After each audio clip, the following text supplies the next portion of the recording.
The case explains how AT&T and Apple partnered when the first iPhone launched in 2007. AT&T became the only wireless carrier and allowed to sell the iPhone for the first 5 years it came out.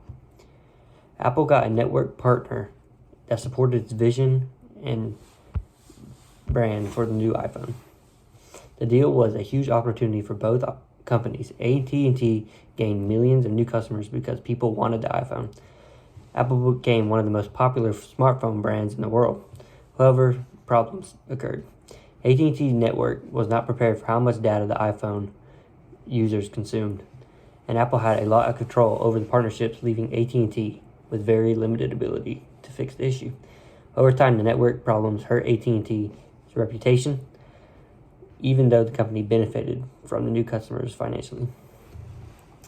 One problem was that AT&T's network could not handle the sudden rise of data that came with the iPhone.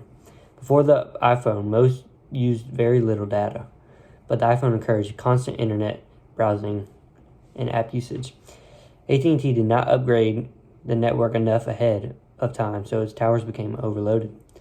According to Sullivan, AT&T constantly ranked lower than Verizon on call reliability and network strength during this period. Customers complained about slow service and dropped calls, and AT&T's reputation suffered because the company looked unprepared and unreliable. The second problem was that Apple had too much control in this partnership. Apple decided that how the phone worked, what features it had, how the software behaved, and even how customers activated their devices. AT&T could not limit or adjust data features even when its network was struggling. This meant that Apple had the power while AT&T took all the blame when things went wrong. AT&T gained customers from this deal, but the company was stuck in the consequences for its decisions, even though it had no control over them. Apple's strict control made it nearly impossible for AT&T to protect its network and brand. AT&T should have negotiated a more balanced partnership with Apple where both companies shared responsibility for the parts the iPhone affected on the network.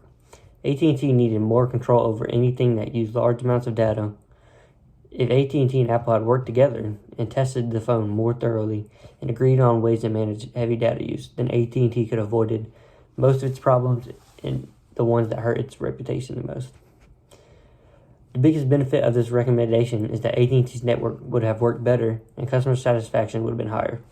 Sharing control with Apple would have also protected AT&T from taking all the blame, since Apple would have prevented congestion.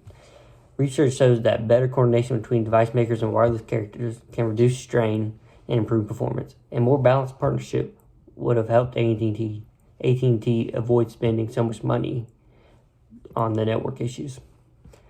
There are also some downsides to this recommendation. Apple is known for wanting complete control over your user experience, so Apple might have rejected the deal if AT&T pushed too hard. The launch of the iPhone would have taken longer, and customers might have not liked the limits on their data features.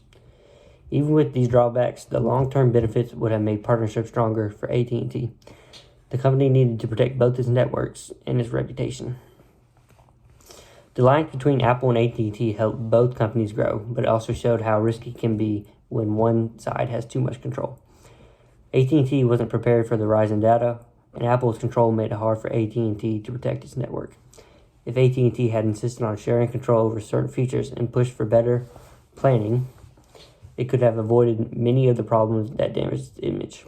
This case shows the importance of partnerships, especially when companies are working with new technology that will change its industry.